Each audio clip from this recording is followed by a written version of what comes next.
Ustun kolonnaga mana bunaqa zo'r narsalar bor ekan. Yaqinda men betonni qildirmoqchi edim. Zo'r narsa ekan. Bu haqida ma'lumot bering.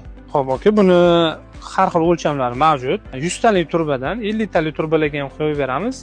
Eng kichkinasi o'sha 18 sm bo'ladi kolonnamizni. 50-60 sm-gacha zakaz bo'yicha yasab beraveramiz. Har xil razmerlar mavjud. Gullarning strogilari bor. Bu rimskiy kolonna. Eng xadovoyimiz shu. Betondan nima afzalliklari bor? Nima farqi bor betondan? Xo'p, betondan buni eng afzalli tomoni tez bitadi. Betonni uni ustobga, qolipini qidir, qolip quydir, pastga o'robga, qumobga, ro'nobga ber. Bunda unaqa narsalar yo'q. Turbangiz razmerini yetishadi. Bizga mijozlarimiz o'sha razmer bo'yicha yasab beramiz.